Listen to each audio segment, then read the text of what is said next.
Si Iqbal ini selalu ada nih di setiap kita bikin video, Mas. Iya. Ya benar, dia editor.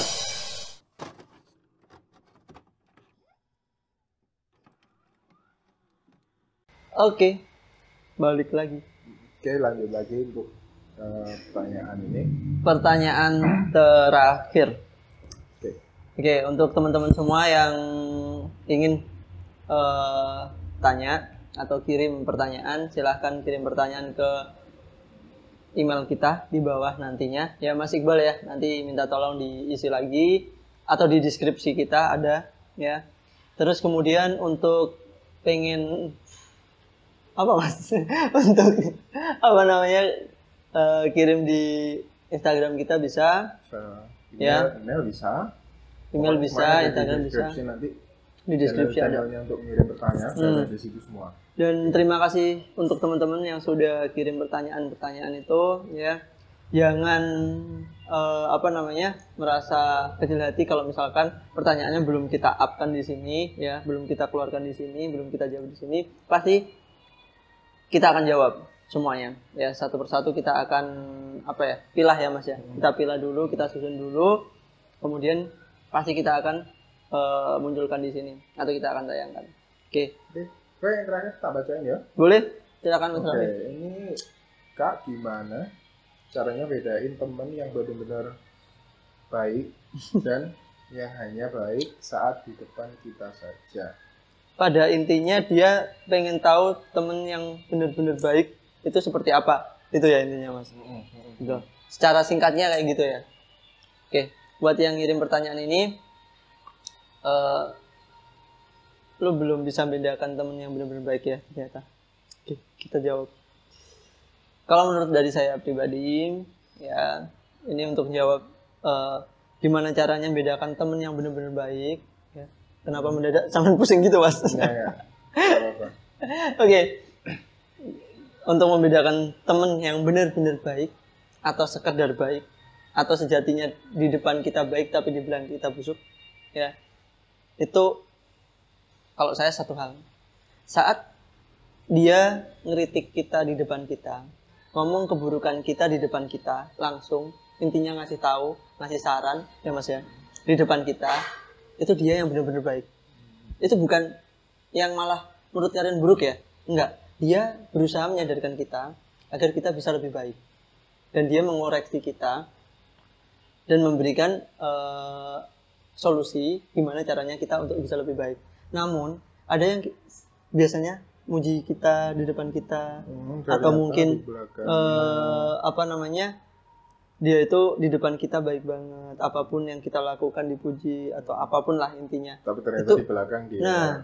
Ternyata di belakang malah biasanya ngomong gitu. Hati-hati yang seperti itu ya. Karena sebenarnya yang bisa menyingkirkan kita adalah orang terdekat kita. Itu yang harus hati-hati. Orang yang kita percaya, kadang orang yang selalu kita ajak main. Banyak loh yang seperti itu.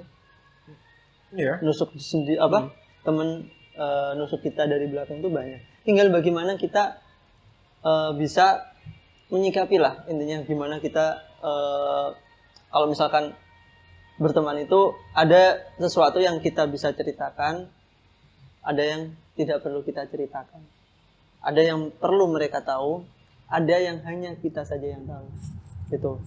Karena sesuatu yang mungkin menurut kita privasi atau hal yang menurut kita secret, artinya konfidensial menurut kita, yang itu nggak perlu di-share, ya kita nggak usah ceritakan gitu.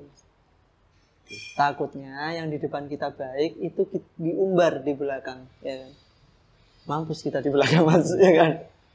Kita udah cerita, kita pikir dia bisa dipercaya, ternyata di belakang dia juga ngasih tahu. Dan satu hal, kalau dia sudah bilang jangan tolong ya ini rahasia, jangan diceritakan ke siapa-siapa, itu malah tandanya tolong ceritakan itu ke siapa-siapa gitu ya kan. Malah kebalikannya. Tolong share gitu ya kan. Kayak pengalaman pribadi nih jadinya, ya kan. Jadi rahasia kalian bukan bersifat konfidensial tapi rahasia publik jadinya. Rahasia publik. Kalau menurut Mas Rawi gimana nih? Cara membedakan teman-teman yang benar-benar baik dan hanya sekedar baik di depan kita. Gimana? tadi balik lagi ke yang udah diomong sama Mas Feby ya, kalau misalnya teman yang benar-benar peduli sama kita, dia istilahnya care sama kita, itu pasti kalau ada sesuatu hal yang perlu diperbaiki dari kita, dia nggak segan-segan untuk benar-benar ngomongin itu gitu. Di depan kita ngobrolin langsung di depan dia. Jadi kalau misalnya ada hal yang harus dibenahin nih, atau ada yang menurut dia itu kurang tepat, nah dia langsung ngomong, diomongin.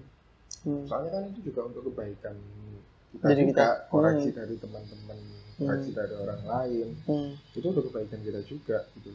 Jadi jangan sampai dimasukin ke hati, benar. Itu tandanya mereka peduli. Care, peduli, benar. Peduli. Kalau dia nggak peduli, atau misalnya teman-teman yang benar-benar teman-teman yang benar-benar baik gitu ya, itu ya pasti pasti akan selalu mengingatkan dan ngomong itu langsung di depan, kayak gitu. Bukan di belakang. Justru kalau mereka nggak peduli, kalau teman itu nggak peduli, contohnya itu tadi, ada apa hal yang sekiranya menurut dia nggak tepat, dia pasti bahkan biarin aja. Atau bahkan didukung. Secara tidak sadar kita terbawa suasana itu. Kita ngelakuin suatu kesalahan mungkin ya, yang dia sebenarnya sudah tahu kesalahannya itu yang kita nggak perlu harus lanjut, dia nggak ngingetin. Tapi malah didukung gitu. Dan secara tidak langsung respon kita malah lebih semangat. Dan pada saat kita salah di situ, dia pura-pura datang tuh, ya kan? Aku sebenarnya mau ngomong seperti ini, gitu. Aku sebenarnya mau ngingetin lu, gitu. Tapi kan itu setelah kejadian, bullshit men. Lu ngingetin orang tersebut, lu ngingetin temen lu setelah kejadian itu berlangsung, itu kayak lu itu cuma apa ya?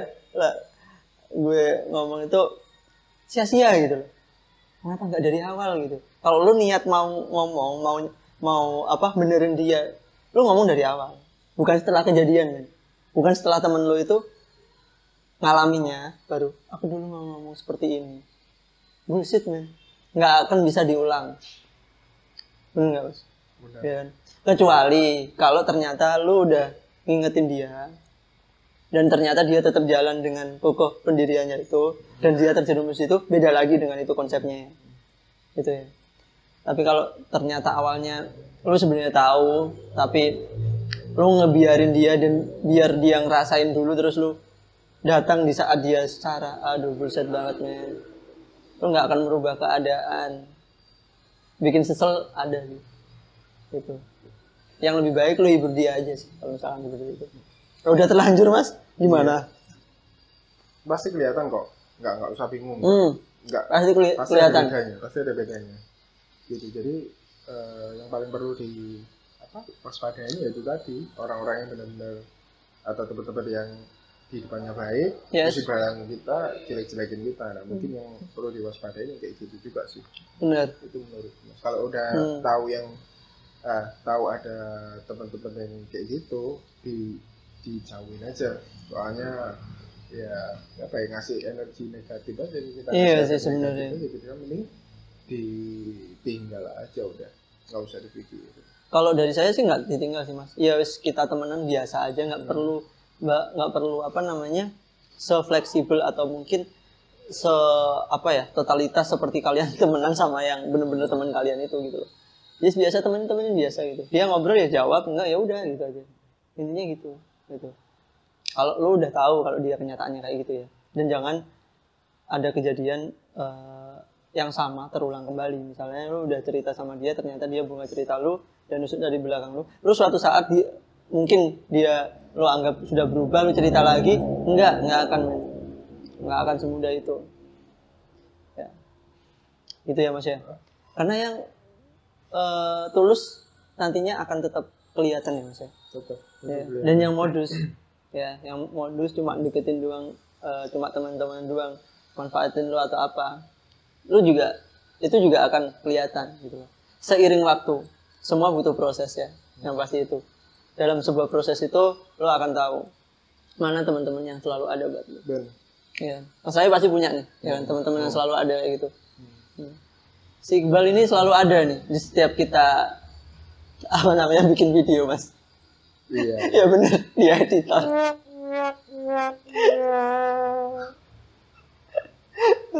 Itulah pokoknya intinya ya, itu tadi ada beberapa hal yang harus diwaspadai sama teman-teman yang suka ngobrolin di belakang. Yes. Udahlah, nggak usah, sebenarnya tetap sih intinya itu tetap nggak usah dipikirin yang kayak gitu. Nggak usah dipikirin kayak gitu. Cuman kalau nemuin ya lebih baik dihindari aja. Hindari benar. Daripada kalian terjerumus.